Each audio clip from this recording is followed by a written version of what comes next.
The man strode purposefully along the well-worn forest path, eyes and ears alert to danger, although his mind was preoccupied with what lay at the end of this path. He had been walking through the night, the clear, starry blue-black sky and moonlight making the going easy. The man expected to reach his destination, a small coastal village, any minute now.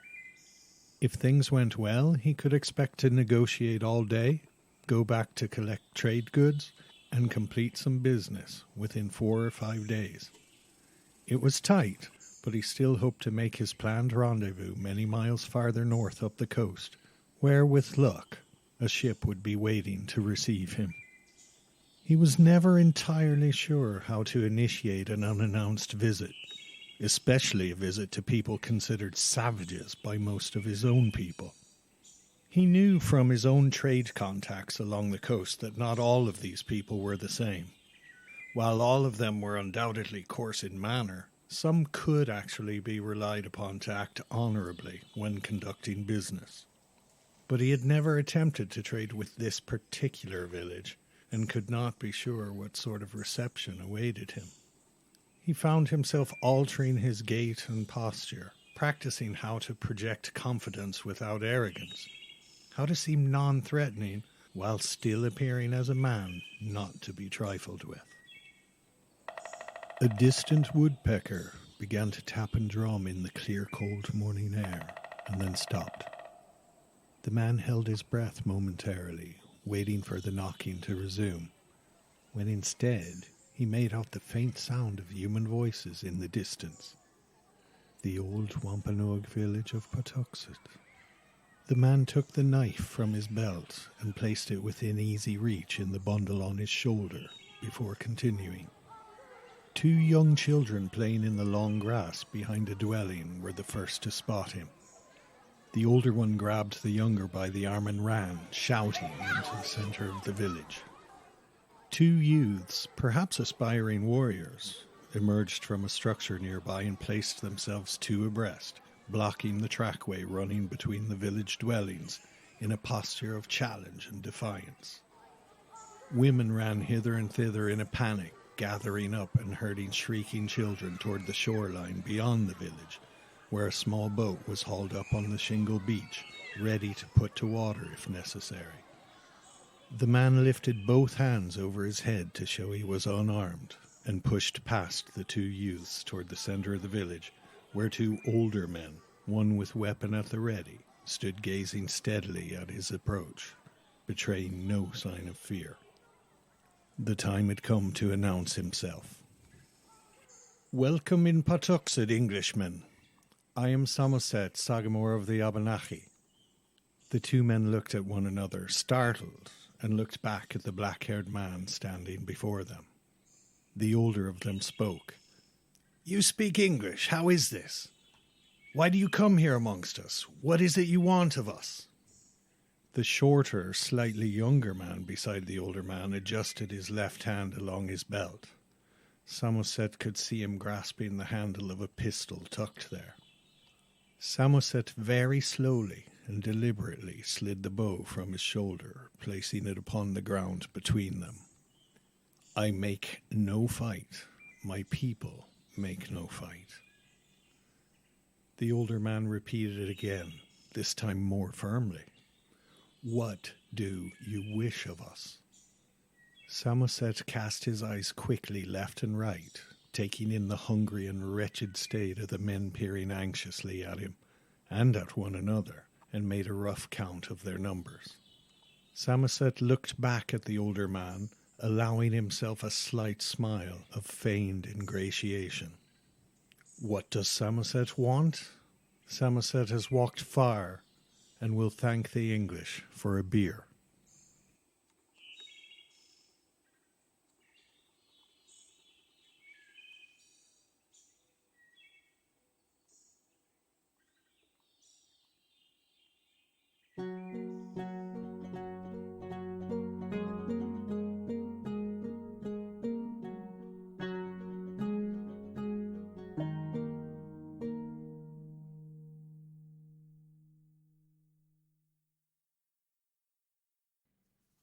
Flies landed in mobs on the middle-aged man, causing him to scrunch his sweating face, jerking his head side to side and shaking his greasy hair like a dog out of water, all while swearing oaths under his breath. He would have gladly sworn and cursed loudly at both the flies and the dour, smug and disapproving passers-by, but discretion won the day. A man being held in oaken stocks is a man somewhat indisposed. So Thomas Morton held his peace, blew and puffed the flies off his lips, and planned his revenge. Only weeks ago, scarcely 30 miles north of this bleak and mirthless village called Plymouth, Thomas had stood in a village of his own creation, smiling with a combination of self-satisfaction and paternalistic indulgence, gazing out upon the May Day festivities. A gentle onshore wind had carried the smell of the coastal salt marshes onto the partially wooded hill, where the English and Wampanoag danced together under a giant maypole with fine antlers set atop, long gaily coloured ribbons fluttering in the spring breeze. 3 casks of beer had been placed on an inclined bench nearby, and each firkin had been tapped to the sound of cheers and whoops. They were right to celebrate. In the few short years between 1622 and 1628, the trading settlement at Passamaquoddy had thrived under Morton's leadership, already surpassing the neighbouring colony at Plymouth. The settlers of nearby Plymouth colony, religious zealots who insisted on styling themselves as saints, called the Wampanoag devils and pagans privately, even while relying on these same devils and pagans for food and trade goods. Thomas Morton saw things differently. Since his youth he had been a scholarly and voracious reader, fascinated in equal measure with the world of ancient Greece and the folk customs of the peasantry in his native Devon. Upon his arrival in the New World, Thomas had found himself even more mesmerized and intrigued by the customs of the people there. And where the Plymouth colonists had kept relations with the local tribes cordial but formal and distant, Thomas had pursued a different course. The Wampanoag peoples would be treated as equals and friends. English and Indian would share in everything, whether that be business, building, beaver skins, beer, or bed partners. Passamaquoddy was renamed Marymount, and Thomas was the instrument for creating a new utopian experiment on Earth. Until his arrest for pagan idolatry, that is. The religious literalist dullards now holding him captive in Plymouth treated reading and education merely as hammers for beating the world into a shape matching what they perceived as God's will. Any knowledge not lending support to their worldview was unnecessary learning, nor would they consider that learning does enable men's minds to converse with elements of a higher nature than is to be found within the habitation of the mole. Thomas chuckled inwardly at his wordsmithery, but his contemplations were cut short by the clumping approach of 3 saints and a diminutive man bearing a scowl and a sword. The small man kicked the soles of Morton's boots. "Look alert! We travel!" 2 of the others quickly set about removing the square wooden retaining pegs from the stocks, while the third lifted the heavy top plank holding Morton's ankles in place. Morton was hoisted roughly to his feet, legs unsteady. "Will you not also unbind my hands?" The military man took Morton roughly by the elbow. "Come along. You'll have the freedom of 4 limbs once you are upon the water." "Whither am I to be taken by water, I pray you?" "To the Isles of Shoals, where, if luck be with you, a ship might soon pass and remove you back to the lands of your worldly lord and master. For you are surely not fit to share this New Jerusalem with saints." Morton twisted his elbow free of the military man's grip as they passed the last house in the village. A man and a woman were standing in the darkened doorway there, arms crossed, faces perfectly matched in their stern looks of righteous distaste. "I will walk by my own volition, Captain Standish." "Saints! Ha! You believe that a slathering of honey in the form of scripture can sweeten your unsaintly and base motivations? It suits ye not to share the wealth of your New Jerusalem. You mean to make a monopoly of the trade in furs, serving your love of silver coin called mammon. But who will your riches serve, you or your God?" All four ignored this taunting, passing through the wooden gates and onto the grassy slope to the sea and beyond the safety of the village palisades. 5 minutes later, they were hailed by two men waiting 500 yards distant. The men had pulled a small snodder-rigged shallop onto the shore, beyond the reach of a swiftly incoming tide. Miles Standish raised and waved his sword in acknowledgment, and a few moments later Morton was being pushed and made to climb over a low gunwale into the boat, where he was made to hunker down upon the wet spare sail stowed near the bow.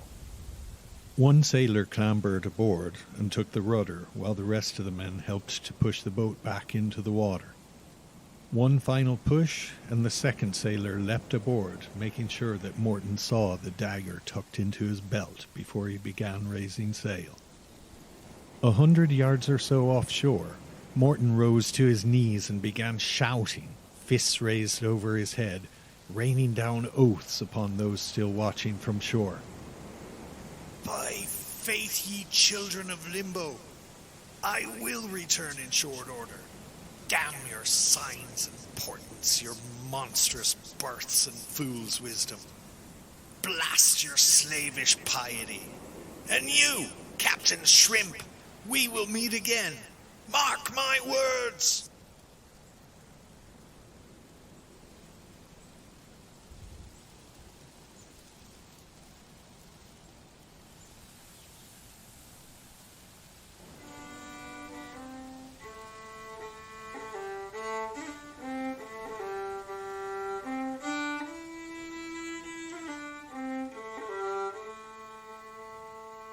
I'm Brian Halpin.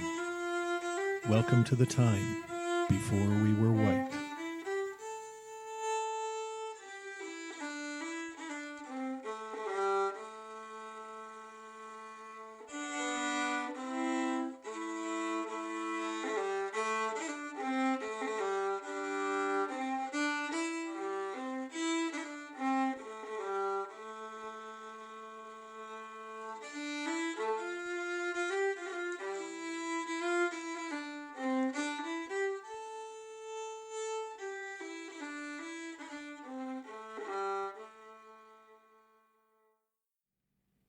Part 2.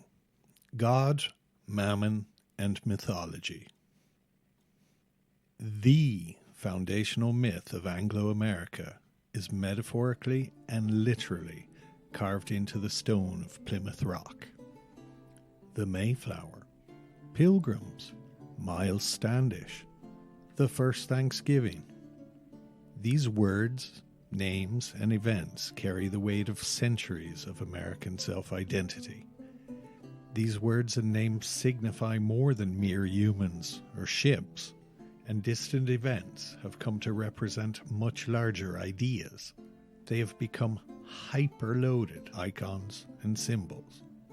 Much in the way a crucifix tells us almost nothing concrete about the historicity of an itinerant Jewish street preacher from 2,000 years ago, the iconography of the Plymouth colony tells us much about what we wish to believe and how we want to see ourselves, while saying almost nothing concrete about the real events or actual people involved.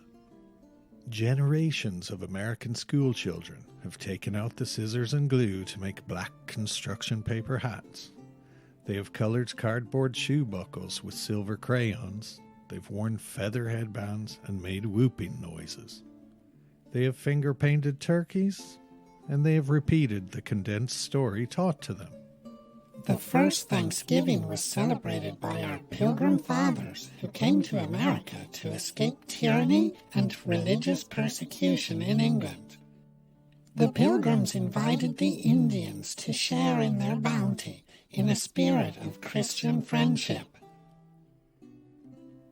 It is likely that around 1 in 100 Americans alive today can trace at least one line of their family tree directly back to a passenger on the Mayflower. Some would go so far as to put this number at 1 in 33 Americans, but this figure doesn't take the phenomenon of pedigree collapse into account. There are fancy American societies who scrutinize genealogical submissions for accuracy and allow membership in these societies to applicants who can prove descent from people who disembarked on a Massachusetts shore over 400 years ago. Aside from having an ancestor proven to have fought in the Revolutionary War on the right side, being a Mayflower descendant is as close as Americans can get to a sense of belonging to royalty.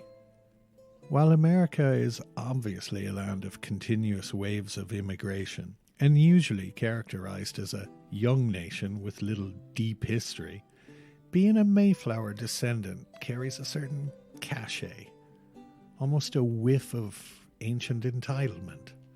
It's like being the most American an American can be. To have ancestors who stepped off the Mayflower almost confers a feeling of owning or inheriting the virtues contained in the official American story of the Pilgrims. Piety, adventurousness, courage, self-reliance, honesty. But alas, stories are just that. Stories.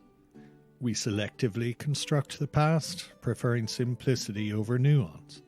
We think in themes, and we think in memes. Consider this. How many Americans can name even 3 of the actual people at Plymouth? Going a step further, how many Americans could name any of the indigenous individuals, tribes, and nations who made the first Thanksgiving possible? The Pilgrim story is a cipher, and it is symbolism. It is iconography meant to represent who is American and what Americans stand for. The story is not intended to make us think about real people or real events. The Pilgrim story was never about history. If it was, everyone would know that the majority of those who stepped off the Mayflower and the majority of those celebrating the first Thanksgiving were not religious pilgrims at all. The Mayflower carried around 102 passengers, not counting her 30 or 40 crew members. Only 37 of the 102 Mayflower passengers were actual members of a religious congregation known at the time as Brownists. They did not even call themselves Pilgrims, by the way. That was a later styling by others. These Brownists were named after an Anglican clergyman called, that's right, Robert Brown. If you've never heard of Robert Brown, you're not alone. To understand Brown and his connection to the Mayflower, we will need to backtrack a few years before the establishment of Plymouth Colony. In the simplest possible terms, Henry VIII of England had removed the English Catholic Church from Roman papal authority during the mid-1500s and formed a new Anglican or English church with old Henry as the new head of church. Why he did this is complicated and does not concern us here. What does concern us is that many Protestant Englishmen who had welcomed the end of the Catholic Church, believing it to be evil and corrupt, were absolutely horrified to discover that Henry and his successors Elizabeth, James, and Charles wished to retain many of the old Catholic forms of worship with a clear church hierarchy still in place. In other words, the English monarchy were not actually Protestant in the contemporary sense of the word. Henry was thinking more along the lines of, I'll be the new pope, with all clergy and their flocks ultimately answerable to the monarch. Some of the more disgruntled religious radicals attempted to change this new Anglican church from within to purify it of all traces of Roman Catholicism. But over time, even these purifying Puritans were seen as too moderate by certain religious thinkers, and the extra religious radicals, like Robert Brown, attempted to break away from the Anglican Church altogether. Breakaway church congregations were known at the time by the names of their leaders, and later more commonly as dissenters or separatists. Being the head of a unified state church allows a great deal of social control, and church tithes are a fine source of regular income. Needless to say, monarchs did not like losing either of those things, so dissenters and separatists were ceaselessly harassed by the establishment.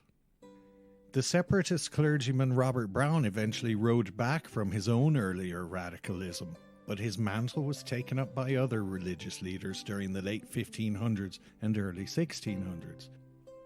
This led to years of secrecy, subterfuge, book smuggling, imprisonment, executions, and even a failed attempt to form a separatist religious colony in the chill and mist of Newfoundland, long before Plymouth.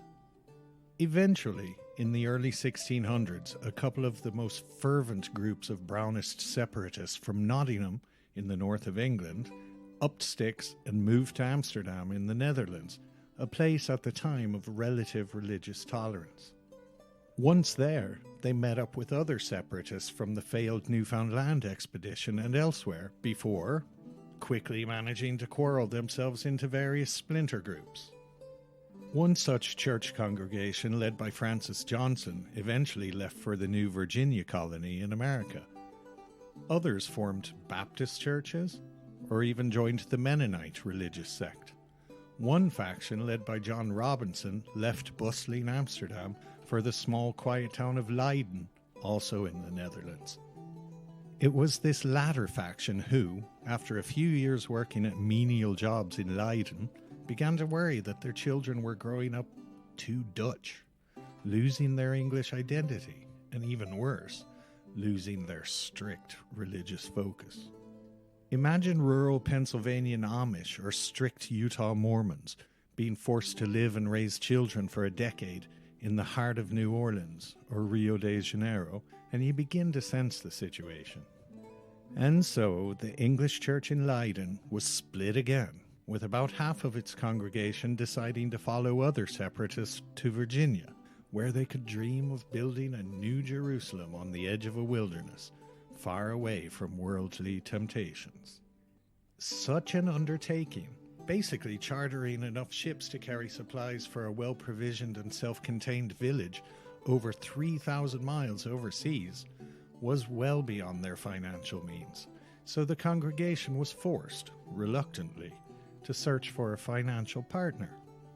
Enter the London Merchant Adventurers Company, who would supply money while recruiting additional expedition members, including ship's crew, craftsmen, military personnel, and people already familiar with conditions in Virginia.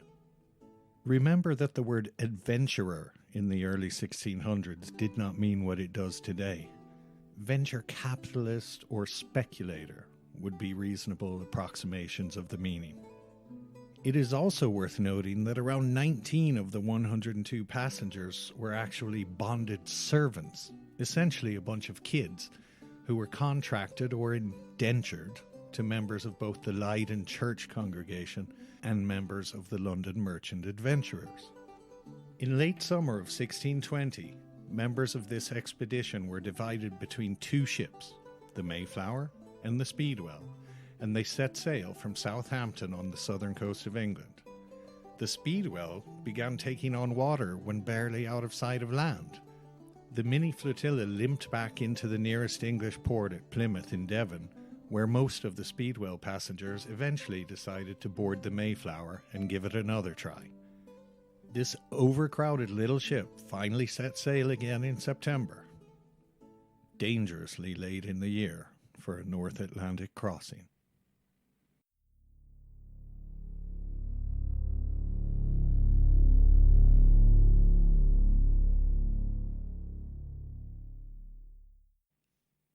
And so it was that the 37 extremely religious people calling themselves saints found themselves aboard one cramped little leaky ship bound for the New World, surrounded by people they referred to as strangers.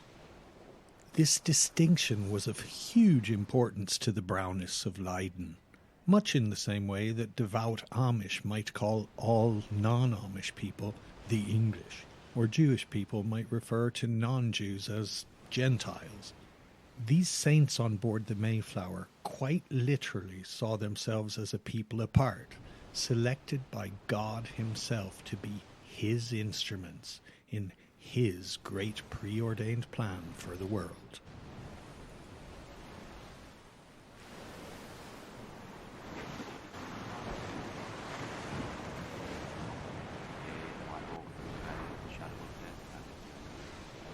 Thou art with me, thy rod and thy staff, they comfort me.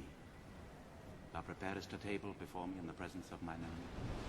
Thou anointest my head with oil, my cup runneth over. Surely goodness and mercy shall follow me all the days of my life, and I will dwell in the house of the Lord.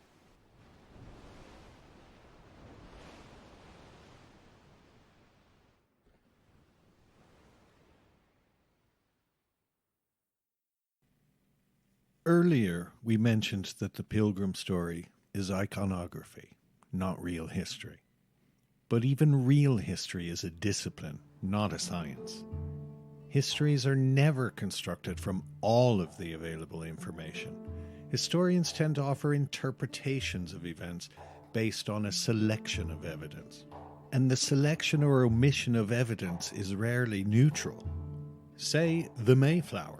And where some see righteous victims of religious persecution, others might see zealots or cult members.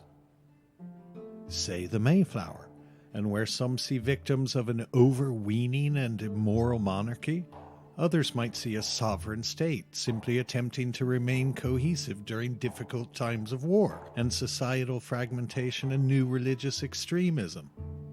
Say the Mayflower, and where some see daring explorers searching for a world of freedom and opportunity, others might see a ragtag band of chancers, misfits, violent thugs, child victims, and greedy businessmen. Perhaps the correct viewpoint lies somewhere in the middle, or somewhere else altogether. But this much is true. Whichever way we look at it, a large part of modern American identity is based in what Americans choose to remember about 1620, when the crew of the Mayflower made a navigational error and was forced to make landfall far to the north of their intended destination in Virginia. This is where traditional histories pick up the ball and run, choosing to remember only the story of religious Pilgrim fathers. As regular listeners will already know, this is not a traditional history podcast. Let's go and meet some of those people the saints called strangers.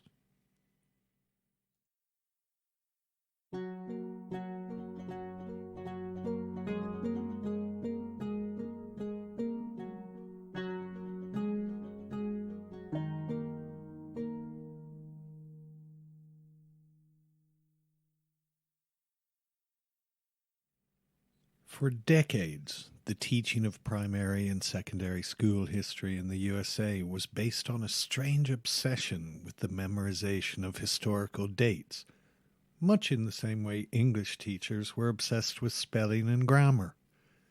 These approaches to learning, while important and useful in the right place, can also stand in the way of a more holistic or broader way of learning and understanding. Under the date memorization system, we learned that Jamestown was founded in 1607.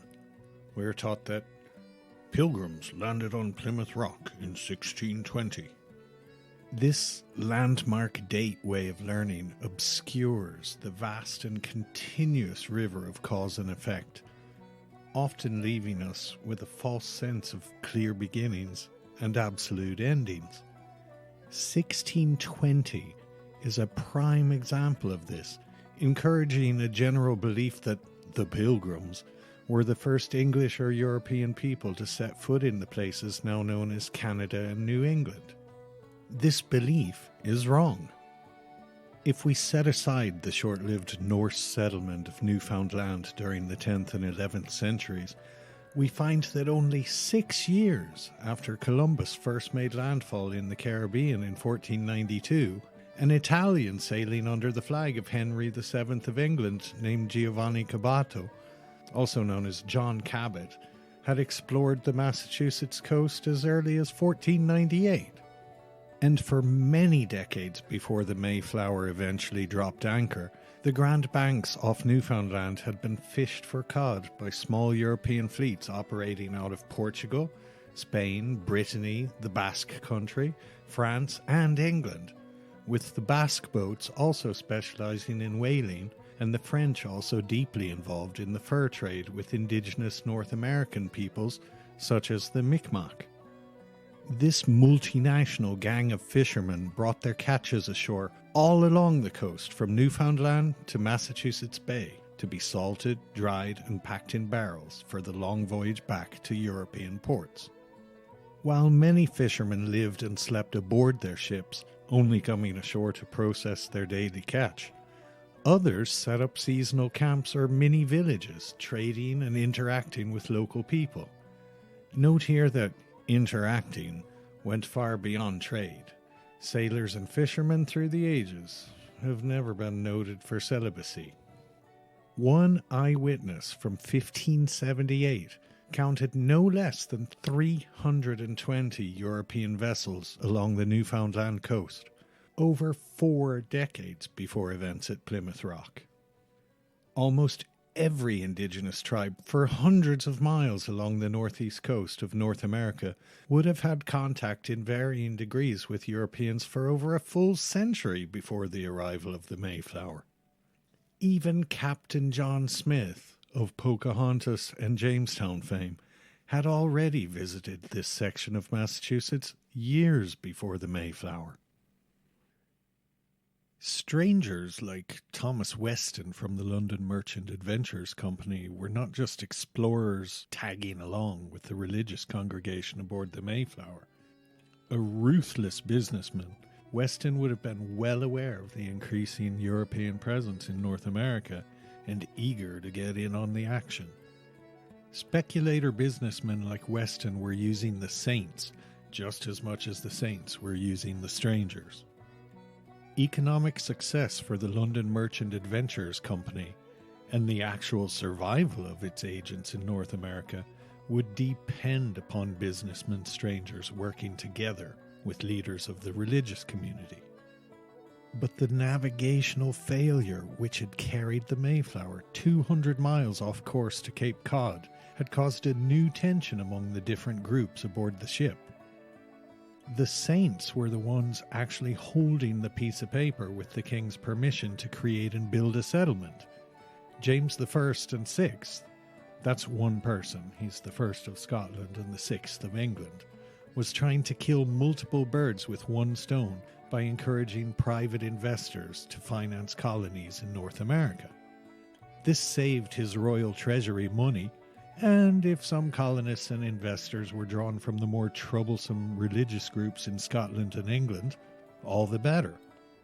But once in Massachusetts, the large contingent of Mayflower strangers quite correctly pointed out that the Saints' charter was only valid in the existing colony of Virginia. Because Massachusetts lay beyond the presumed northern reach of Virginia colony, many strangers aboard the Mayflower now felt disinclined to accept leadership from, let alone accept every decision made by, the smaller contingent of saints. This is why the two factions felt compelled to draw up a contract of mutual cooperation for governing the new colony. The famous Mayflower Compact, often pointed to as a foundational document in the development of American democracy, was really little more than an agreed truce between competing interests. This forced symbiotic relationship would be cemented over the winter of 1620 to 1621 as saints and strangers alike lay cold, wet, sick, starving and dying aboard the Mayflower as she lay anchored off Cape Cod.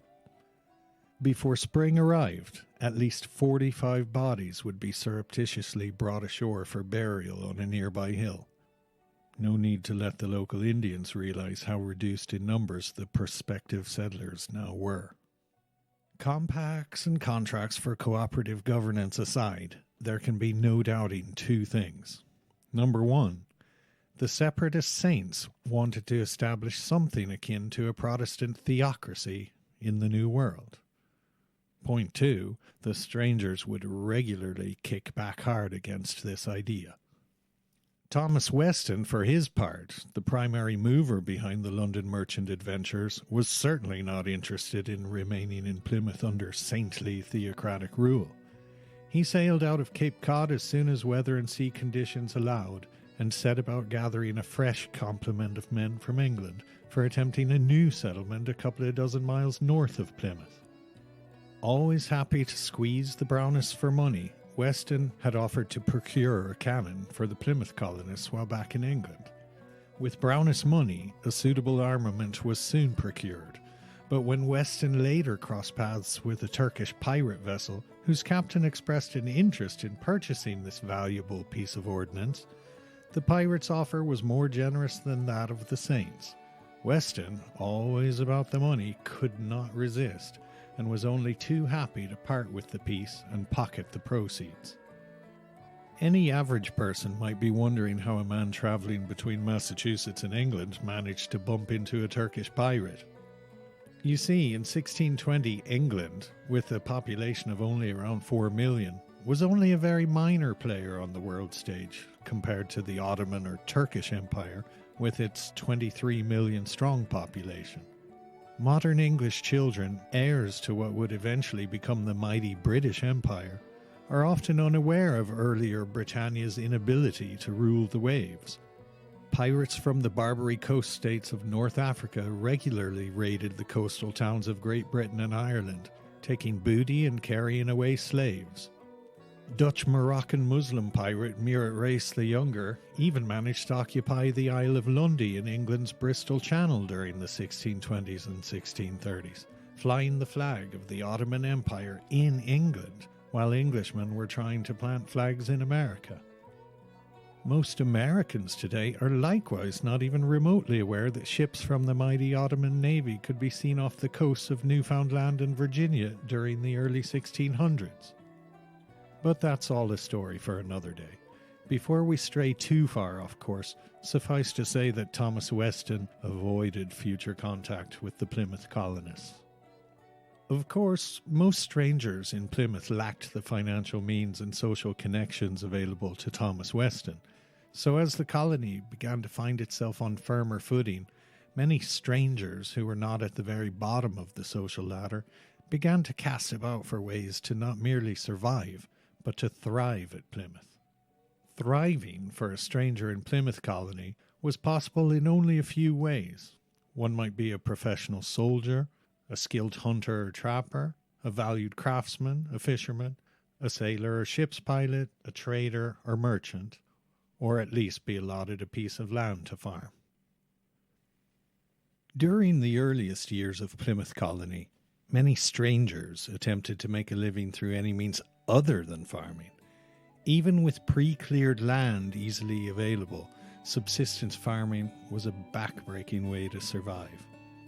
Career soldier mercenary Miles Standish was first among these non-farming strangers, a man who, while undoubtedly effective in military matters, seems to have strutted around like a nightclub bouncer looking for a fight to justify his paycheck.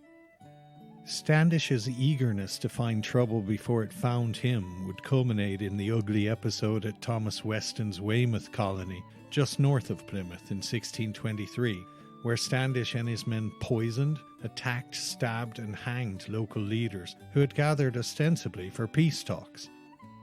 The severed head of one victim, Widuwamet, was carried back for display on a pike in Plymouth.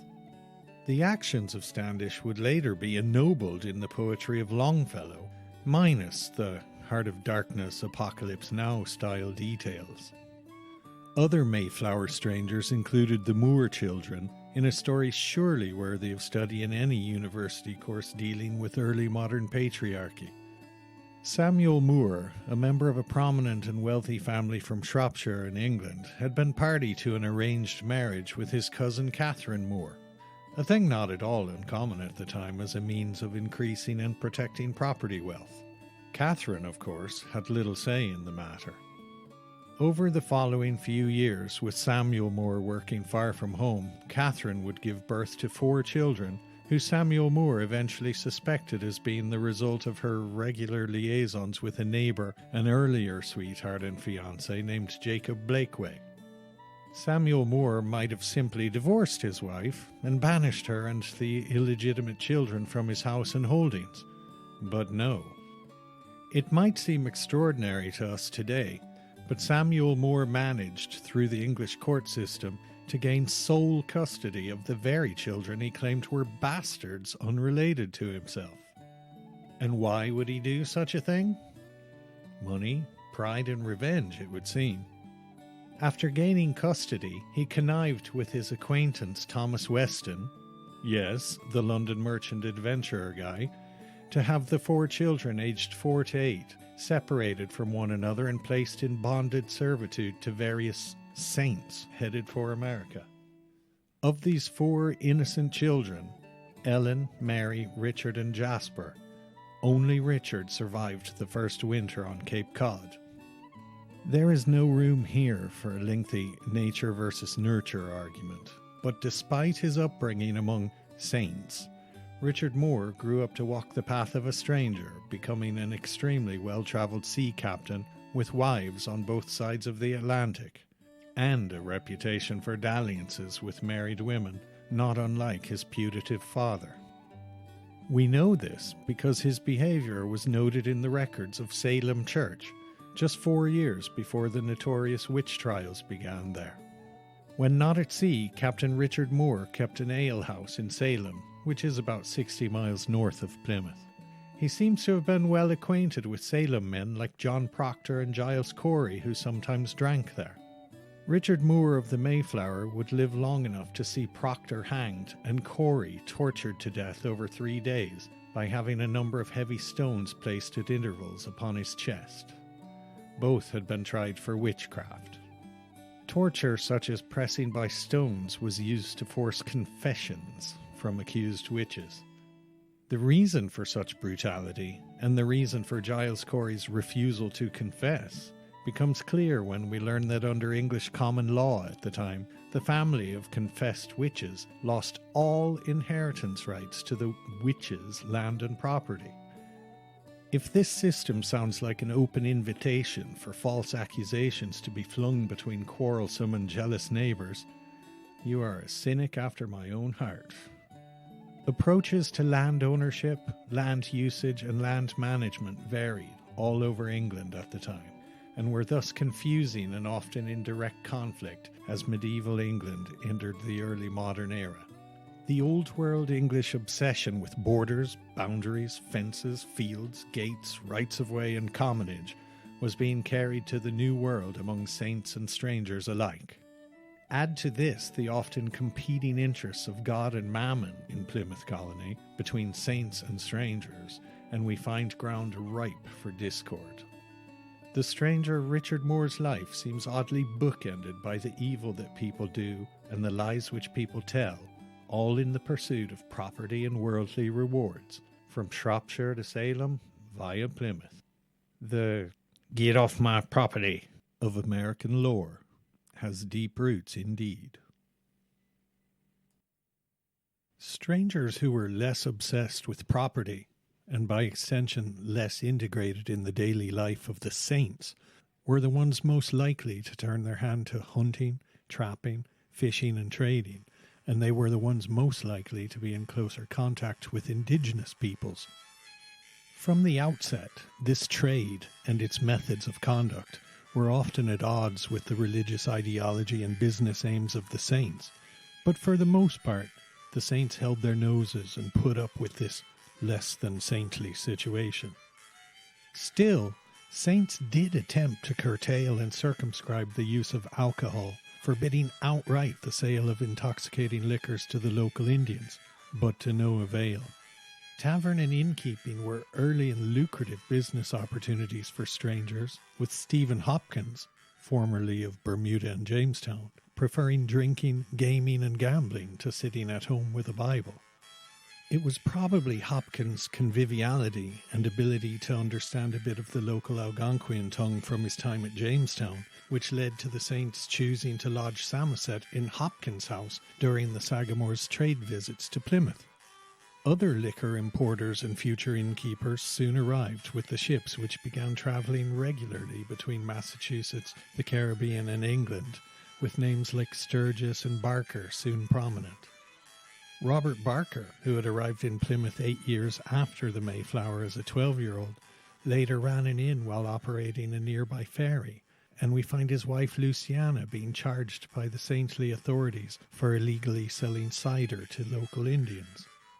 Also formally outlawed was the sale of firearms to the Indians, and again, the strangers took little notice of such legal prescriptions. While the Saints were riven with anxiety at the idea of savages possessing firearms, the people who traded with various tribes on a daily basis were more sanguine. After all, why would the Wampanoag attack the very gun dealers who made it possible for the Wampanoag to withstand the Narragansett and other enemy tribes to their west? And besides, as we have seen with Thomas Weston, no one ever became poor selling weapons, right? Other strangers appear to have embodied the literal meaning of the word stranger. No family history seems to exist for Richard Warren, merchant, who appears out of nowhere for his marriage to Elizabeth Walker in Hertfordshire, England. After travelling aboard the Mayflower shortly thereafter, Warren felt confident enough to proclaim publicly among saints that he neither feared God nor the devil, and seems to have paid no social price for saying so. George Sewell's origins in the Netherlands are equally murky. We'll return to Mr. Warren, Mr. Sewell and others slightly later. Even if ownership of land was still seen as a holy grail to most Englishmen, those hoping to make a living from farming, saint or stranger, were faced with both advantages and limitations in colonial Massachusetts. Those of the Boomer generation and earlier were schooled in the belief that the Pilgrim Fathers faced bravely into an intimidating forest wilderness, and that they, and generations of pioneers after them, tamed the American wilderness with little more than a strong back and a sharp axe, and maybe the occasional help of some friendly and welcoming Indians. While the land around Plymouth Colony in 1621 was obviously much wilder than anything seen there today, it was far from an untouched wilderness. Strangers hoping to become farmers found a land which had been cleared, settled, farmed, and built upon by generations of Pocasset, Patuxet, Pokanoket, and other peoples who were part of a loose confederation of local tribes speaking Algonquian languages, usually referred to collectively as the Wampanoag people. As already noted, a century of increasing contact with Europeans had reached a crescendo in the 2 decades before the arrival of the Mayflower. In 1614, Captain John Smith had sailed with 2 ships northwards up the American coast from the new English colony at Jamestown, stopping in the places now called Maine and Massachusetts to trade for furs with local Indians and for organizing a cargo of dried cod to be purchased from European fishermen there. Smith pressed on for England, leaving a thuggish man named Thomas Hunt in charge of the second ship, with instructions to deliver the cargo of dried cod to Malaga in southern Spain, where a decent price might be fetched. Hoping to make some side profit, Hunt tricked over 24 local Indians into boarding his ship, whereupon he kidnapped them, clapping them in irons for the long voyage to Malaga, where he hoped to make a killing by selling them as exotic slaves. All of this might seem a strange digression, until we learn that many of these kidnapped Indians were eventually rescued from Iberian slave markets by Spanish Catholic monks. One among these Indians was called Tisquantum. and he would eventually make his way to England, living there for nearly 2 years before finally managing to catch a ship back to North America, where he found his old village lying empty and desolate, its neat cleared fields now tangled, overgrown and gone to seed. We now know that his community on Cape Cod was likely wiped out by diseases introduced by European fur traders and fishermen, possibly smallpox, or more likely, leptospirosis carried by rats aboard European ships. We can only imagine the desperate fear and loneliness of this Patuxet man as he walked for a day and a half ever farther inland until finally reaching a friendly Poganuket village, where he was told of his people's doom. At a meeting with their leader Osamaquin, also known to history as Massasoit, Tisquantum also learned that the disease which had ravaged his own tribe had spread among other Wampanoag. Rivals to the immediate west, the Narragansett, were said to be plotting to take advantage of Wampanoag vulnerability. It was against this background that Tisquantum soon after heard of the arrival of yet another shipload of Europeans near his old home, now a ghost village. As they explored Tisquantum's deserted village after a brutal winter aboard ship, saints and strangers alike must have thought that the holy hand of Providence was indeed guiding them. No sign of hostile Indians, and even better, they found a landscape already cleared and prepared for farming. Initial attempts at spring crop sowing failed, however, due to a lack of local knowledge and poor seed and crop choices. Everyone at Plymouth was now facing into the grim prospect of another winter of starvation. That is, until a day in March when a courteous and well-mannered Abenaki man called Samoset strode confidently into their makeshift settlement with its small improvised fort, and then proceeded to greet them in English before asking for the beer. Samoset, like Tisquantum, had also been on a recent visit to Osamaquin, and the two leaders had discussed how to react to the arrival of the English. A plan was hatched. For their part, the Wampanoag had food and local expertise to offer. In return, perhaps the English could be persuaded to stand in alliance with the Wampanoag against the Narragansett encroachments. Samoset and a few hand-picked men tested the waters on a couple of occasions, visiting the English while bearing trade goods. Samoset returned to Osamaquin with a largely positive report, but proper negotiations would require someone with better interpretation skills. And this is how Tisquantum, later known to history by his nickname Squanto, came to return to the village of his own upbringing. The settlers of Plymouth were not approached by curious and innocent noble savages, enthralled or astonished by the sight of Europeans. Samoset and Squanto were fully as well travelled as many of the English, and in many ways were probably better educated, while certainly being more self-reliant. And it is thanks to Squanto that a treaty was brokered between Osamaquin and the English. It is also thanks to Squanto that the Plymouth colony learned how to farm in a way suited to local conditions and how to pilot the local coastline for fishing and trading. Neither saint nor stranger tamed any wilderness, and the numerous strangers who did eventually prosper as farmers were those who were willing to adopt indigenous knowledge and indigenous agricultural practices. Squanto would only live another couple of years before dying of fever. Perhaps lucky for him, he did not live to see his diplomacy begin to unravel, as saints and strangers alike quickly learned to bite the hand which had literally fed them. Now that we've learned a little about the merchants, traders, skilled craftspeople and farmers among the strangers of Plymouth Colony, what about the strangers who walked the shadowlands on the edge of society? The ones unwilling or unable to play the game. The ones for whom freedom was just another word for nothing left to lose, to borrow a phrase.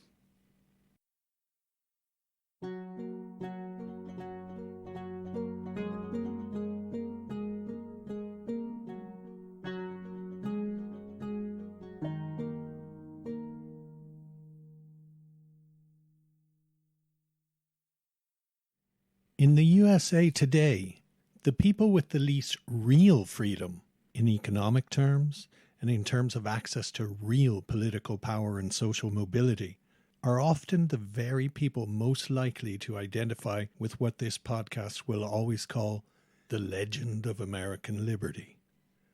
There are powerful reasons behind the mystique and longevity of certain tropes and folklore based in legendary ages of liberty.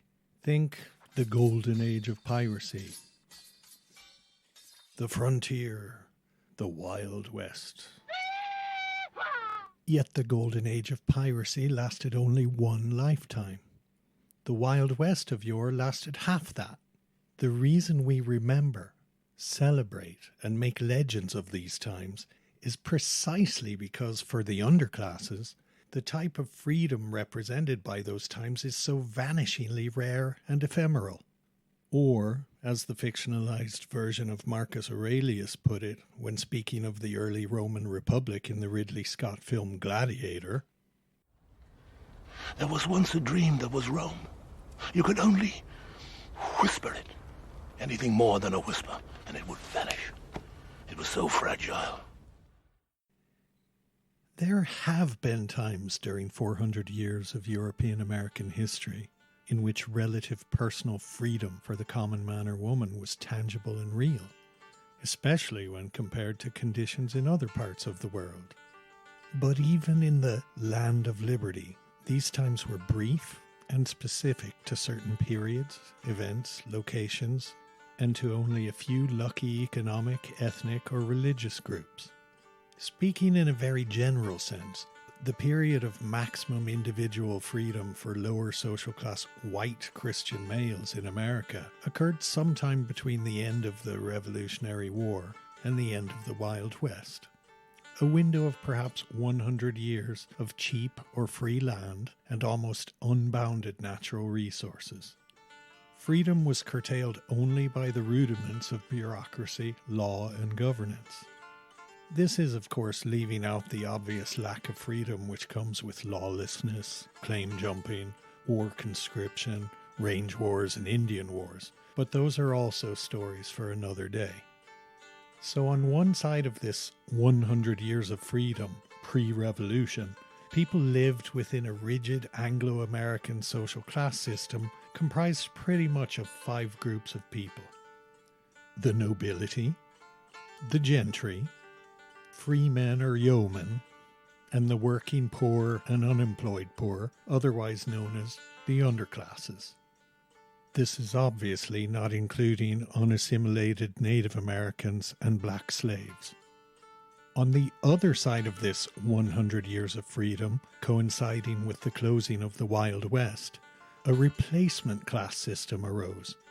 This new social system would be based solely on property, money, and race, with politicians, industrialists, and bankers, land, cattle, railroad, coal, and oil barons replacing the old nobility, while large farmers, merchants, manufacturers, doctors, military officers, judges, lawyers, these became the equivalent of the old gentry.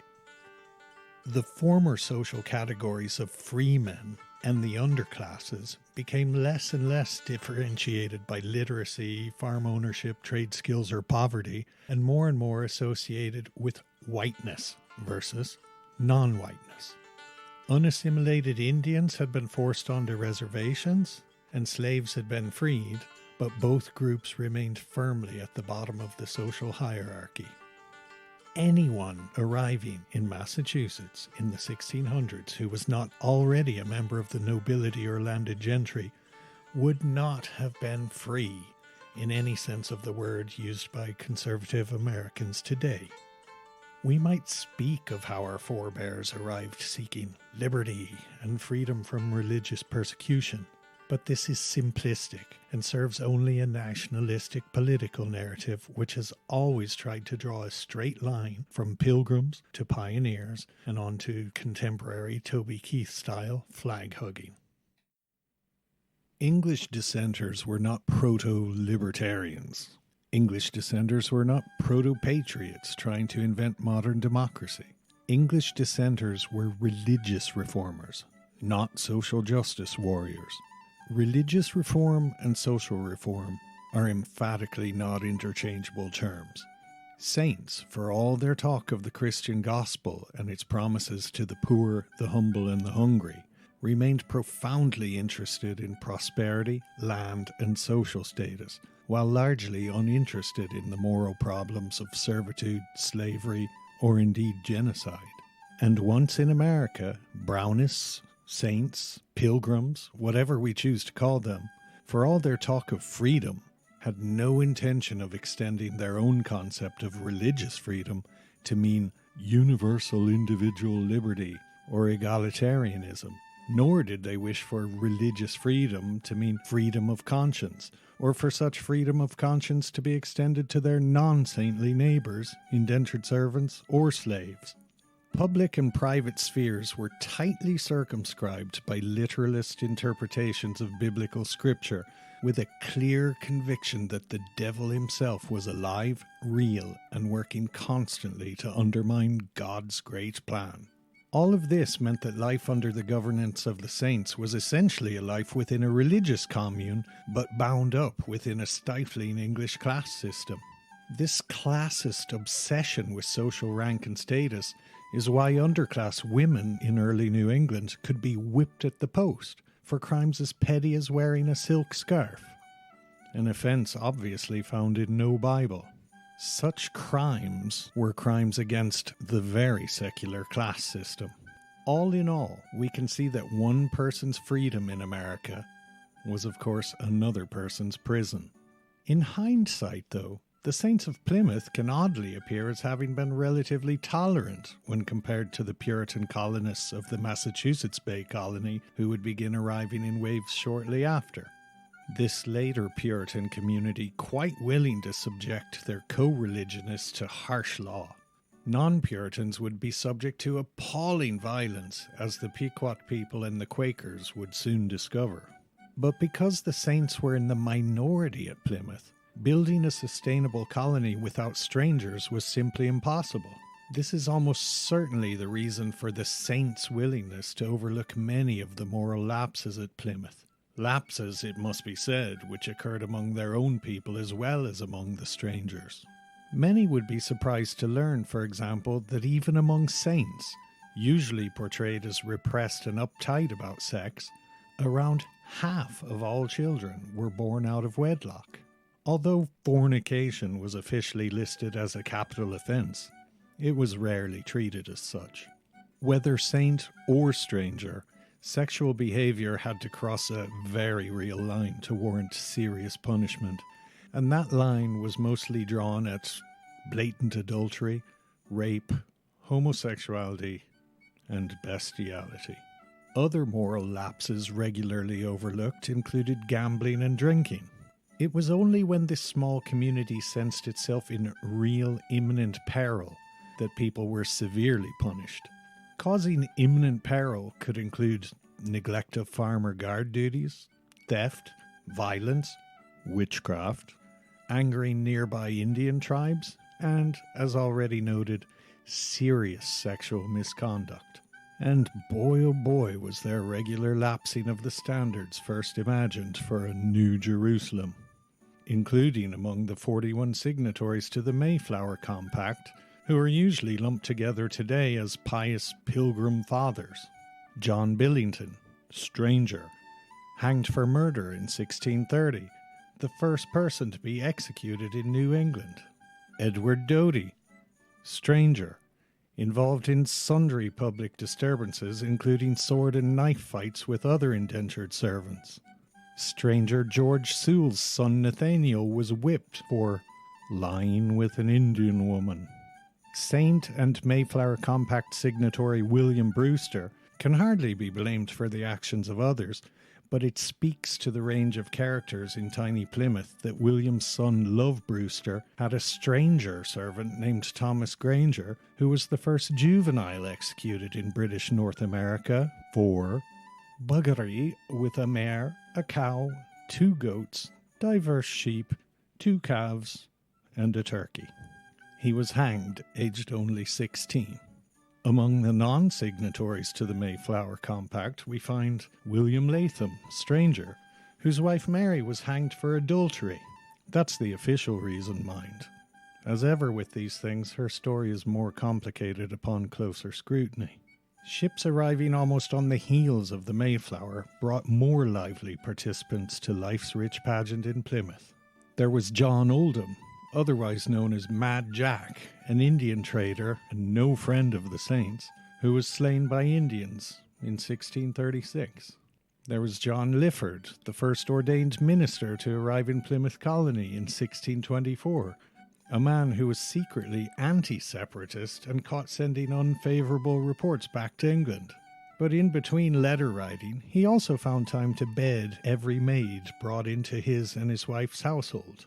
There was Edward Messenger, whipped at the post for abusing his servants. There were openly gay men, such as the so-called 5 Sodomites who arrived in Plymouth in 1629, but were sent directly back to England. Other homosexual men were subject to public whippings, branding, and even banishment if considered to be repeat offenders, or caught, quote, spending their seed upon one another, proved by both witness and their own confession. One is left wondering about the voyeur who felt compelled to stick around long enough to witness things to their conclusion. Curiously, in the only recorded case of apparent lesbianism in Plymouth, both parties were let off with relatively light punishments and a warning against such future behaviour. This probably had more to do with the saints' inability to slot such behaviour into biblical prohibitions against sodomy and buggery. But what about the non-separatist members of the underclasses who managed to keep their noses relatively clean? The ones who flew under the radar of documentation, the ones who don't appear in court records. What about the people wedged uncomfortably between the skilled craftspeople and slaves, the group of people once called commoners? What future in America was available to only moderately skilled workers like spinners, basket weavers, shoemakers, or rope makers, common day labourers, field labourers, washerwomen and stock herders, charcoal burners, tanners, woodcutters?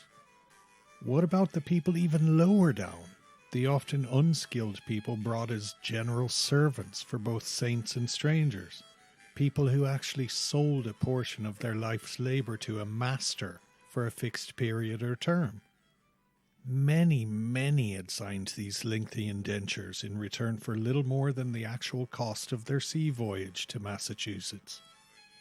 Others, the ones usually from a somewhat better background, relatively speaking, could negotiate terms including some sort of vocational training or education, with the promise of a right to take the freeman's oath at the end of a typical 5 to 7 year term of service, with tools, clothing, and even, if they were lucky, a small plot of land sometimes included as a sort of freeman's startup kit. Before then, the master was expected to provide decent shelter, food, and clothing. In practice, though, this side of the bargain was often ignored, with some servants being treated little better than slaves, especially those servants who came from desperately poor, rough, or completely uneducated backgrounds. The lowest of the low among such indentured servants were non-ranking prisoners of war, vagrants, paupers, beggars, and gypsies, along with convicts and criminals and various young people and children sentenced to transportation for crimes as petty as stealing bread. Needless to say, these men, women, and children were rarely able to negotiate favorable terms of service. Children in particular didn't even need to commit an offense to end up aboard a ship to the English colonies in Barbados, Virginia, or New England. A substantial and lucrative trade in the children of the impoverished, in homeless children, and in orphans from England, Scotland, Wales, and Ireland became widespread, with youngsters being sourced from poorhouses or kidnapped straight off the streets to be sold into indentured servitude. This trade was not random. It was not opportunistic or just occasional. The Venetian ambassador to London during the 1650s reported seeing 1,200 people being rounded up by force and held for shipment to Barbados, an island which was not only a final destination, but a major redistribution hub for prisoners of war, indentured servants, and slaves. This is in fact the original source of the word kidnapping, as in nabbing or stealing children. But despite all this, becoming a freeman was almost the only shot at social mobility for these underclass strangers ducking and weaving among the Plymouth Saints.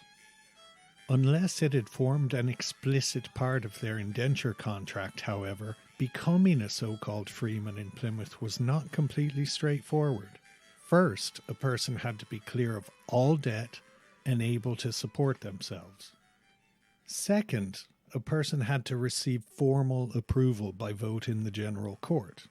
This approval was unlikely for anyone who appeared to disagree in any way with the religious basis of the colony, or anyone who had made enemies while a commoner or servant, or indeed anyone of dubious moral character according to the authorities.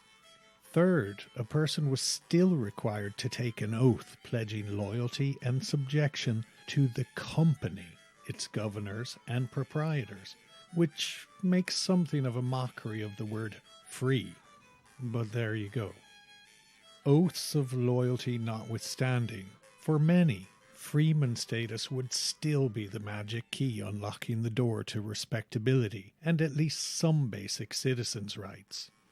The right to vote on local issues, and most important of all, the right to own land. Land ownership became even more important later, after the Saints' buyout of the London merchant adventurers' interests in Plymouth. Is it any wonder, though, that in the face of such travails, abuse, hyper-religiosity, and material obstacles placed in their way, many commoners simply chose to live in the hinterlands, and many servants simply ran away? Other servants, once they had completed their term of service, chose to opt out of the social contract altogether, going to sea, going into the backwoods, going outlaw, or going native. All the foregoing aside, it remains, of course, that the lowest social position of all was always occupied by slaves, with the first African slaves arriving in Massachusetts a mere 3 years after the so-called First Thanksgiving. First in Boston in 1624, with slaves being transferred from Virginia and the Caribbean. By 1634, the first direct importation of slaves from Africa began. By 1638, the slave ship Desire was delivering Barbadian slaves to Boston as payment for indigenous American prisoners of war. This latter represents perhaps the greatest silence of all in traditional American history, the silence surrounding the enslavement of Native American Indians. In the barbarous years of the 1600s, underclass strangers, Africans, and Native Americans had almost nothing, and yet almost everything in common.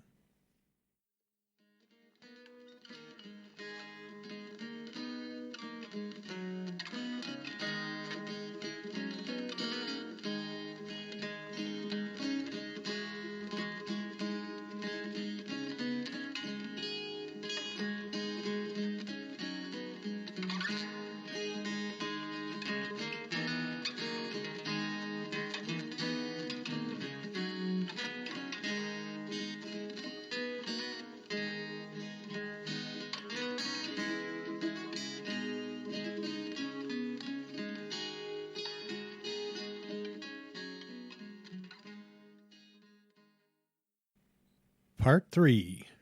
Strangers for Dinner. On an unknown day in the autumn of 1621, a short time after their first successful crop harvest, some members of the community at Plymouth thought it would be an appropriate time to pause, take a few days off, and celebrate the fact that, finally, their very survival seemed in some way more likely. We know about this harvest feast because the second man elected governor of this tiny settlement, separatist William Bradford, wrote about it. The first governor, John Carver, had dropped dead in a field his first year in Plymouth. Bradford's isn't the only contemporary written source describing events in earliest colonial Massachusetts. There are other accounts, including those penned by Thomas Morton of Marymount, yes, he of the Utopian Commune, but Mort's relation and a book called Of Plymouth Plantation by William Bradford would become the go-to sources for later Birth of America stories. American Genesis stories with an anti-British slant became very much in demand following American independence from British rule about 160 years after the founding of Plymouth. But even then, the Thanksgiving story as per Bradford remained largely forgotten.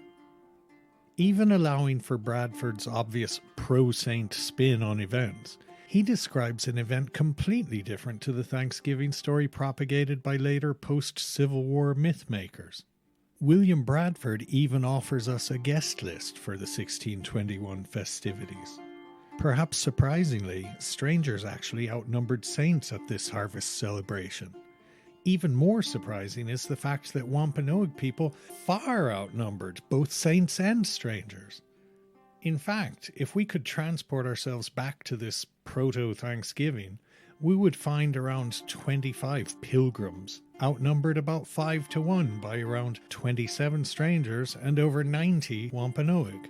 With such first-hand sources available, why does a much later and semi-accurate story of black-clad, bebuckled and devout pilgrims hosting a few Indian guests endure as the abiding iconography of Thanksgiving?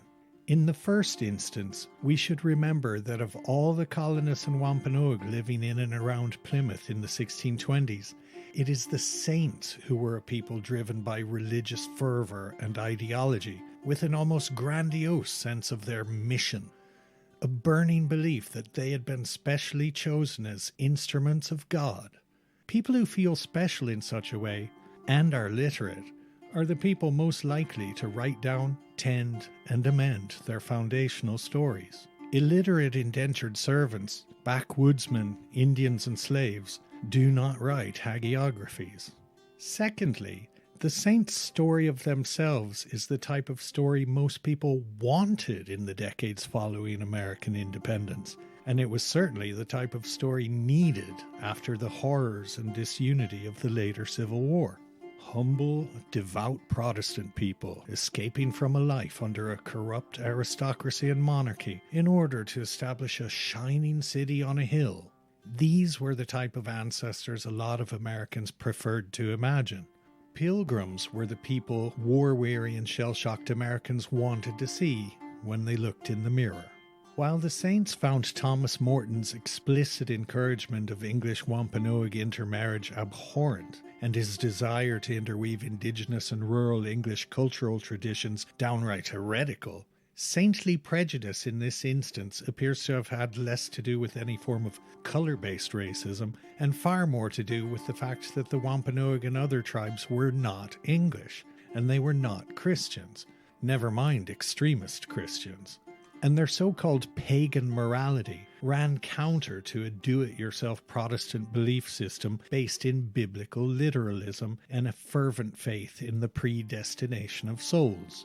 Put more simply, unevangelized Indians lived outside the grace of the Protestant God, and anyone or anything living outside God's grace was likely to be connected in some way to the devil. And this is why God's chosen people were happy to see Thomas Morton's social experiment crushed by Miles Standish, their gun for hire. Getting rid of a major business rival was just the icing on the cake. God and Mammon, indeed. Americans of the immediately post-revolution generation were an utterly different people to the saints and strangers of Plymouth, as surely as we today are not the same people as those who fought during the Civil War. Americans in 1785, especially rural and backcountry Americans, had seen over 160 years of immigration from places other than England. rural America had grown distant from its earlier English roots and was steeped in religious revivalism and anti-English rhetoric. And unlike those at Plymouth, Americans had become utterly immersed in racialist ways of thinking. The majority of Americans in 1785 who despised and belittled Africans and indigenous nations had new reasons for their bigotry, reasons having little to do with religion and everything to do with the self-serving ideologies of manifest destiny and race-based slavery. In the aftermath of its wars with the French and their Indian allies in America during the 1750s, the British establishment, for all its faults, had at least held out the promise of leaving indigenous nations west of the Appalachian Mountains undisturbed following the Anglo Peace Treaty with the French and the subsequent British Proclamation of 1763 forbidding British subjects from entering or settling indigenous lands to the west. Land-hungry speculators like George Washington were not impressed. Lower-class American squatters of Indian lands were even less impressed. With this in mind, we should remember that during the American rebellion against the British only a few short years after the 1763 proclamation, a rebellion gleefully supported by France and Spain, the rights of savages would never form part of the American revolutionary project. In fact, the promise of free indigenous land post-revolution was actually offered as an inducement to help fill so-called patriot military rosters. For their own political reasons, and mostly for their very survival, many Indian tribes and nations of course sided with the English. Post-revolution, tribes would continue to fight local guerrilla-style wars in a constant but ultimately doomed effort to stem the tidal wave of Americans washing over their homelands, now free of British control. 77 years after the Revolution, to borrow a turn of phrase, and at a turning point in the Civil War, Abraham Lincoln decided to draw upon William Bradford's writings about the Pilgrims as the inspiration for a holiday which might serve to reunite Americans. Of course, by the time of Lincoln's speech at Gettysburg, almost all Eastern Indian tribes had already been broken by decades of warfare, slave raiding, disease, European encroachment, and forced removal from their homelands. Land-hungry Americans during the 1800s were never going to draw upon the writings of Thomas Morton as the historical basis for a birth of the USA story. Connections to English nobility.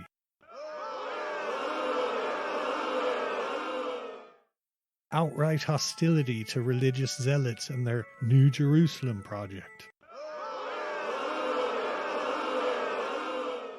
Advocacy for the rights of indentured servants and so-called pagan savages. But oddly enough, it's Thomas Morton's vision which never died. Bear with me and I'll explain. Upon his return to England, Thomas Morton was an angry man. He wrote letters. He wrote some more letters. He lobbied powerful friends and told anyone who would listen that allowing a theocracy to develop in England's American colonies was a dangerous mistake. And in the end, Thomas Morton enjoyed a victory of sorts. In 1635, King Charles and the Council for New England restructured the governance system of the Plymouth colony, which you might recall had been operating on the basis of a dubious Virginia charter anyway. Plymouth's citizens would be deeply in debt for years, and the town would shortly thereafter close all its trading houses and begin a slow decline into economic irrelevance when compared to newer settlements in Boston and Connecticut. 4 episodes into this podcast journey, listeners might be rightly thinking, okay, some of this is new to me and certainly interesting, but what does all of this have to do with ethnic history? All these saints and strangers alike seem to have been pretty much white English people. And after all, don't we have the passenger manifests with the names of thousands of white Puritans who followed in the wake of the Mayflower from England to Massachusetts? Isn't this podcast called Before We Were White, after all? Here's the deal. When we look only at Pilgrims and Puritans and ignore the strangers, especially the underclass strangers, we are choosing to ignore vast swathes of the people who actually created America. Remember, we only have the names of those first settlers at Plymouth and thousands of later English Puritans because they were the ones caught by documentation. Many were literate, and even when non-literate, they were the people willing to swear an oath of fidelity to company and crown, signed by signature or mark. Now think of the modern population of the American Southwest, and think of the numbers of official citizens versus the undocumented. And then look back at early colonial America, a continent with no border patrols, no Coast Guard, no immigration officers, no border walls. And then remember the hundreds of ships off the coast of North America for decades before any pilgrim set foot there. For every legitimate ship sailing to the New World during the 1600s with a hold full of Puritans, there was another ship, before and after, full of often unnamed and undocumented sailors, fishermen, captives of war, vagrants, English and Iberian Jews, convicts, the impoverished, the illiterate, orphans, gypsies, prostitutes, and criminals. With almost no money and poor prospects, these are the people who would most often commingle with and seek partners, wives, husbands, and lovers among the African and indigenous peoples, both free and unfree. From such couplings, whether born of love, lust, or violence, from every single casual liaison, from every fur trader's tryst among indigenous tribes and nations, from every meeting of men and prostitutes, came the inevitable mixed ethnic children. Add to this the children born from the sexual exploitation of the disempowered by the powerful, the children born from the taking of sexual liberties and even the outright rape of indentured servants, Indian slaves, and African slaves. There is a reason that early American records and documents are filled with words and terms describing people as octoroon, mulatto, all other free, free persons of color, and half-breed. These are the people who will be characterized again and again as Old Mix Americans as this podcast moves forward. If official American history is visualized as an iron-shod wagon wheel rolling down through the generations, then Old Mix Americans are the sparks off that wheel as it meets the road. Some sparks fade and die, while others catch fire in the long grass.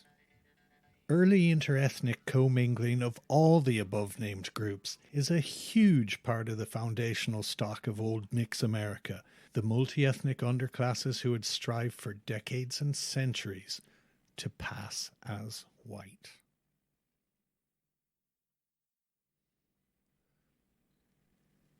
The skeptical should ask themselves, where did the children of Thomas Morton's workers and their Wampanoag partners go? Is it merely chance that Richard Warren, the stranger with perhaps more living descendants than any other, carries a male DNA haplotype quite rare among the English? Or was he possibly drawn from the Sephardic Jewish community who were keeping their heads down around Hertfordshire, just north of London during the late 1500s? There are equally legitimate grounds for asking whether Mayflower Compact signatory George Sewell was also of Jewish ancestry. If a son of this same George Sewell is on record as receiving a public whipping for sleeping with an indigenous woman, are we to suppose that this was an isolated incident? Of course not. He was just one man who happened to be caught. Other hints run like an underground river through later 17th century Puritan court records, and such records can offer only a tiny glimpse of what was going on in hay sheds, under hedgerows, and behind closed doors. Where are the offspring and descendants of lovers such as Mary Mandamin Tinson, a woman punished in 1639 for taking an Indian to her bed? Where are the descendants of Hannah Bonney, daughter of Thomas Bonney, punished for bearing a child by a man who the courts called the Negro Nimrod? Did any children come of William Makepeace's, quote, lascivious attempts toward an Indian woman, unquote? The simple truth is that from the moment the very first child of mixed ethnicity was born in Plymouth Colony and its environs, a substantial class of mixed ethnic people began a journey down through the decades and centuries of American history, multiplying just as surely as any others who claim ancestry from a Mayflower passenger.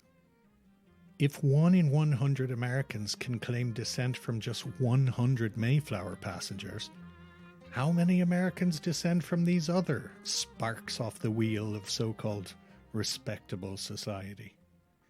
The answer, thanks to the digitization of historical records and modern DNA testing, is now obvious. And that answer is a lot. But why should it be important that we understand the multi-ethnic background of American families, both humble and famous? The families of people like Laura Ingalls Wilder, Johnny Cash, or Jackie Onassis? Because it puts meat on the bones of ideas often expressed but rarely understood. When scientists and sociologists say race is a social construct, most people simply shrug and say, I know a white person or a black person when I see one. But perceptions without understanding are meaningless. We might as well believe that painting our car red turns it into a fire engine. Thanksgiving continues to be held up as an all-American holiday, even though the script insists on casting white Anglo-Saxon Protestants in all the leading roles, with only a few walk-on parts for brown or black extras to add atmosphere. If Thanksgiving is meant to celebrate the birth of America and American values, it is meaningless if we ignore the vast majority of the people who attended the first Thanksgiving. This is not to say that the Pilgrim Fathers and the Puritans after them didn't leave a clear imprint on the character of later American society. They did. But not all of this legacy is an unqualified good, nor was it ever reflective of the majority of Americans, then or now. Whatever about how they saw themselves, whatever about the symbolic weight placed upon them by later generations, the saints and the Puritans who followed them were not typical for their time. They were the outliers. Nor were they the only good guys or some pure wellspring of true American culture. In many cases, they in fact made very convincing bad guys, as our next couple of episodes on the Pequot Massacre of 1636 and the Salem Witch Trials of 1692 will show. Neither should we imagine the strangers of this podcast as some sort of unsung heroes who should now supplant the saints for the sake of crude historical revisionism, as if the strangers should all be worthy of a place on a pedestal.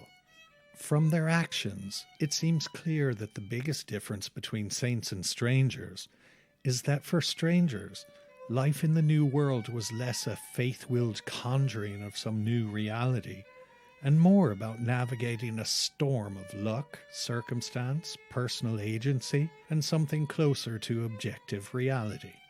Make no mistake, most strangers, being products of their time, did of course profess a faith in a God. But the saints' concept of predestiny and Jerusalem on earth was simply too abstract and airy-fairy for many of the people outside the saints' in-group. Strangers come across as people concerned with the simple immediacy of survival. It only seems fair that if the social legacy of the strangers in America is very different to that of the saints, then it is equally worthy of remembrance. And these completely different groups, with their differing motivations, should cease being lumped together in schoolbooks as the Pilgrim Fathers. It is in the complex interplay and conflicts between saints and strangers, Indians and slaves, that distinctly American identities began to form. In some respects, the COVID-ravaged America, which celebrated Thanksgiving in 2021 only months after a January insurrection, is fighting the same culture wars begun over 400 years ago. Wars between ideologues and pragmatists. Wars between ruling classes and underclasses, colonizers and colonized, the haves and have-nots, the religious and secular-minded, the bigoted versus the liberal-minded. One thing which is undoubtedly shared by everyone involved in these now ancient and tiresome culture wars is that all people in America became at some stage embroiled in the ethno-wars arising from the original American twin sins of Indian genocide and race-based chattel slavery. The ground underfoot has shifted in many ways over the centuries, and threads which were once separate have become deeply entangled over time. Just as late medieval European Lollards and Hussites were the midwives to European Lutherans and Calvinists, Lutherans and Calvinists would go on to furnish the genetic material for European Presbyterians, Puritans and Dissenters. The English Civil War of the mid-1600s saw an acceleration in the transportation of religious fundamentalism to a new continent. It is not remotely unfair to characterize Puritanism as the Protestant Christian equivalent of Sharia law. An endless recycling of interpretation and adjustment of religious dogma and spiritual desire, fact and imagination is how Puritans and Dissenters eventually begat Quakerism, Methodism, and the American Baptist churches. In America, the dance between the children of saints and strangers among the smoking ruins of Manifest Destiny would go on to bear strange fruit. Baptists and Methodists would lead revivalism, and revivalism would eventually spawn side growths such as the snake-handling holiness movement, Mormons, Billy Graham, televangelism, and prosperity theology. It is hard indeed to picture Martin Luther or William Bradford attending any of these modern American Pentecostalist churches and feeling at home. It is equally hard to imagine what the strangers and Wampanoags sharing roast venison washed down with beer and strong water in 1621 would make of a modern Thanksgiving. This is what time does to culture, memory, folklore, and truth, much like a child's game of pass the message or Chinese whispers. But if we look beyond the eulogies for Pilgrim Fathers, it is really the strangers, and especially the underclass sparks of these strangers, who would eventually embody the very worst and the very best of America. The worst, because it was often these sparks, in their desperation to escape their lowly status and to pass as white, who often became the most vocal cheerleaders for land grabbing, racism, patriarchy, whacked-out religion, nationalistic jingoism, violence, lynch law, and militarism without end. Yet it would also be from these common people, especially the multi-ethnic splinters and sparks, that the foundation of an optimistic, adventurous, creative, dynamic, and progressive melting pot America was laid. This time, of all times, is for reminding Americans that the famous melting pot is not something bubbling away on a fire in somebody else's house. There are no separate vessels marked black melting pot and white melting pot. The American melting pot is a thing inside ourselves, written in our shared DNA.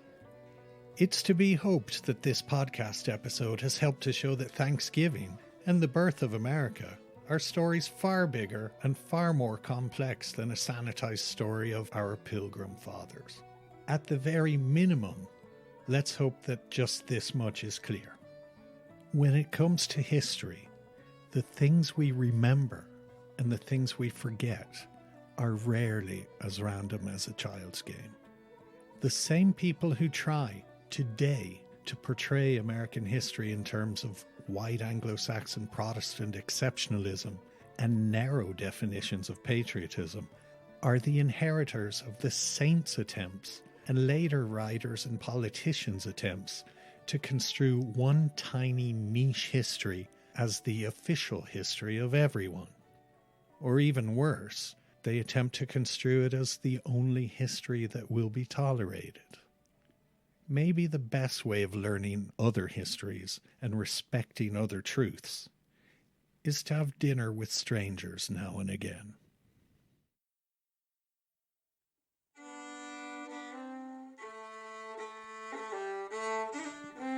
I'd like to take this opportunity to thank some of those who have made this new episode possible, especially those who have kept the faith during the turbulence of the past 2 years. So Leanne, Kathleen, Michael, and Kathy, a very sincere and personal thank you.